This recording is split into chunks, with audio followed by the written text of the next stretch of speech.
नमस्कार, स्वागत आहे तुमचं माझ्या चॅनलमध्ये, ज्याचं नाव आहे शुभांगी उमरे व्लॉग. छान अशी नवीन दिवसाची सुरुवात झालेली आहे आणि आज आंतरराष्ट्रीय योगा दिवस म्हणजेच योगा डे आहे. तर मी माझी छोटीशी क्लिप तुमच्याशी शेअर केलेली आहे.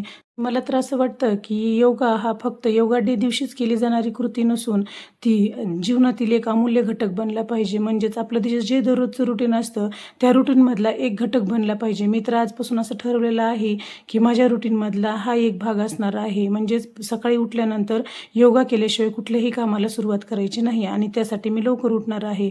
तर आणि दररोज मी उठतच असते. सध्याचं रुटीन माझं तेच आहे, कारण माझी वेट लॉस जर्नी सुरू आहे. तुम्ही म्हणताल की वेट लॉस जर्नी सुरू आहे आणि ही काय फास्ट फूड बनवत आहे, तर मुलांसाठी हे बनवावं लागतं आणि आपल्याला देखील कधीतरी खायला काही अडचण नाही. आपण दररोजच्या आहारामध्ये फक्त पौष्टिक घटक घेतले पाहिजेत आणि कधीतरी असं चेंज म्हणून आपण घेऊ शकतो. त्यासाठीच आज मी मुलांना सुट्टी पण आहे, रविवार पण आहे. तर मुलं म्हणले की चला आज इडली बनव मम्मी. तर मग म्हणलं चला आपण इडली बनवूयात आणि दवाखान्यात देखील डब्याला मी हे इडली सांबरच देणार आहे. तुम्ही पाहू शकता की इडलीचं सारण इतकं सुंदर भिजलेलं आहे, म्हणजेच खूपच स्पॉन्जी इडली झालेले आहेत आणि ते फुगलेलं होतं पूर्ण, कारण गरमी खूप आहे, आभाळ येत आहे परंतु पाऊस काही येत नाही.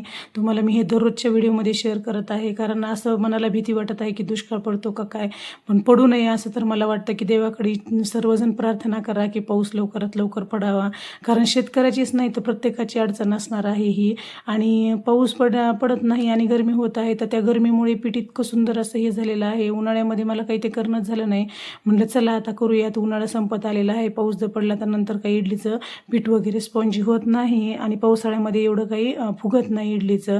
त्यानंतर डाळ काढली, डाळीमध्ये खूप घाण होती, ती स्वच्छ करून घेतली आणि पाहू शकता किती गरमीमुळे मला घाम येत आहे. नंतर एकीकडे सांबरला लावलं आणि सांबरमध्ये मी पत्तागोबी, टोमॅटो, परत वांगं आणि हे सर्व काही टाकून सांबर शिजायला ठेवलेलं आहे, म्हणजेच वरण शिजायला ठेवलं आणि त्यानंतर त्यामध्ये ह्या भाज्या वगैरे मिक्स करून घेतलेल्या आहेत आणि कुकरच्या शिट्ट्या होईपर्यंत इकडे चटणीला घेतलेलं आहे. चटणीसाठी मी हिरवी मिरची, कोथिंबीर लावलेलं होतं काल मी आणि त्यानंतर आपले शेंगदाणे आणि डाळवं हे रात्रीच भिजत घातलेलं होतं, त्यामध्ये खोबरं देखील टाकलेलं आहे. हे सर्व काही मी एकत्र करून मिक्सरमधून काढून घेणार आहे आणि त्यामध्ये नंतर मीठ टाकणार आहे आणि सर्व काही एकत्र करून त्याला छान अशी जिऱ्याची फोडणी टाकणार आहे. तर तुम्हाला माहीत असेल चटणीचे वेगवेगळे प्रकार असतात, परंतु आमच्या इथे तर हीच सर्वांना आवडते, त्यामुळे मी आज हीच चटणी बनवणार आहे. तर छान अशी इडली सांबर परत त्याच्यासोबत चटणी बनवली आणि मुलांना देखील हेच आज खायला असणार आहे, कारण मुलांच्या रविवारमुळं क्लास असतात आणि मुलीची एक्झाम आहे आणि मुलाचा आज मॅच असतो, तर त्याला दिवसभर तिकडेच थांबावं लागतं. त्याला सकाळी नेऊन सोडलं, मुलीला देखील नेऊन सोडलं आणि त्यानंतर मी माझ्या रुटीनला सुरुवात केलेली आहे. मुलाचा टिफिन मी नंतर घेऊन जाणार आहे, त्यानंतर दवाखान्यात देखील हेच देणार आहे, कारण काय होतं की सकाळचे कामं आवरायला उशीर झालेला होता. मुलांना सुट्टी असली की आगाऊची कामं असतात. तुम्हाला तर माहीत आहे की रविवारचं रुटीन खूप बिझी असतं, त्यामुळे मला पण कामाला थोडासा लेट झालेला आहे आणि तुम्हाला माझ्याकडे पाहून समजत असेल की कुठल्या कंडिशनमध्ये मी हा व्हिडिओ बनवलेला आहे. पाहू शकता मी केस देखील विचारलेले नाहीत, आंघोळ वगैरे केली, सर्व काही आवरलं आणि आज योगा थोडासा लेट झालेला होता, कारण काय झालेलं आहे, पाहुणे आलेले आहेत, त्यांचा टिफिन वगैरे आणि दवाखान्यात आहेत, परंतु सकाळी आंघोळीला वगैरे घरी येतात, तर मग ते सर्व आवरायचं हे थोडासा लेटच होतो. मग सर्व काही बनवून घेतलं, मुलाचा टिफिन दिला, मुलीला जाऊन आणलं आणि त्यानंतर दवाखान्यात देखील आज जाऊन यायचं ठरवलेलं आहे, कारण नंतर सुट्टी होईल आणि मला काही ह्या कामाच्या रड्यातून तिला पाहायला जाणं होणार नाही. म्हणून मग मी म्हणलं चला आज दवाखान्यात देखील आपण पाहून येऊयात आणि आमच्याकडे असं असतं की डिलिव्हरी झालेली आहे तर चला दवाखान्यात जाऊन पाहून येऊयात, कारण डब्बा वगैरे तर मी देतच आहे, परंतु मला काही दवाखान्यात जाऊन बघणं होत नाही, कारण सध्याचं इतकं बिझी रुटीन आहे, मुलांचं आवरणं, क्लासला सोडणं, शाळेत सोडणं, यामुळे मला जाणं होत नाही. म्हटलं चला आज रविवार आहे तर थोडासा वेळ आहे तर तिकडे पण जाऊन येऊयात आणि खूप छान वाटतं. मुलांना देखील छान वाटतं की लहान मुलाला पाहायला आणि लहान बाळाला पाहायला, तर म्हटलं चला मुलीला घेऊन जाता येईल पाहण्यासाठी, क्लास सुटला की तिकडेच तिला घेऊन जाता येईल आणि मुलाचा टिफिन पण त्याच साईडला मला द्यायचा होता, म्हणून मग म्हटलं चला त्याचा पण टिफिन देता येईल, कारण त्याचा मॅच आहे तर त्याला दिवसभर घरी काही येणं होणार नाही आणि सरांनी सांगितलेलं आहे की टिफिन वगैरे इथेच घेऊन या, मध्ये जो ब्रेक होईल त्या ब्रेकमध्ये ते तिथेच जेवण वगैरे करणार आहेत, त्यामुळे सर्व माझी आवराआवर सुरू आहे. तर एका साईडला इडली लावली, नंतर एका साईडला सांबर लावलं, सुट्ट्या होत आहेत कुकरच्या. त्यानंतर एका साईडला चटणीचं बनवून घेत आहे.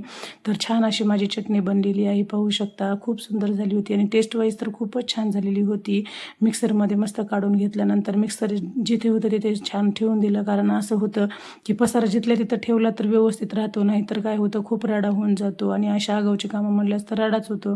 त्यानंतर पातेल्यामध्ये तेल टाकलं, त्याच्यामध्ये जिरे टाकले, छान असे तडतडू दिले आणि तेच पूर्ण तडतडलेलं म्हणजेच ते गरम गरम जी फोडणी आहे तर ती जी आपण चटणी बनवलेली आहे म्हणजेच मिक्सरमधून जे सारण काढलेलं आहे त्या सारणामध्ये टाकणार आहे आणि तो टाकलेला तडका इतका सुंदर दिसतो. तुम्ही पाहू शकता ही झालेली आहे आपली चटणी, त्यात टाकलेली आहे हे मी तडका. तरी छान अशी आपली चटणी तयार झालेली आहे. त्यानंतर इडली देखील आता बनलेली आहे. बराच वेळ झाला ठेवलेली होती, 15 मिनिट ठेवलेली होती. तर म्हटलं चला आता बघूयात उघडून कशी झालेली आहे. तर खूप छान झालेली आहे, पाहू शकता पूर्णतः शिजलेली आहे. तर आता मी ही काढून घेणार आहे, कारण आज खूप जास्तीचा स्वयंपाक बनवायचा आहे, म्हणजे जास्तीच्या इडल्या बनवायच्या आहेत.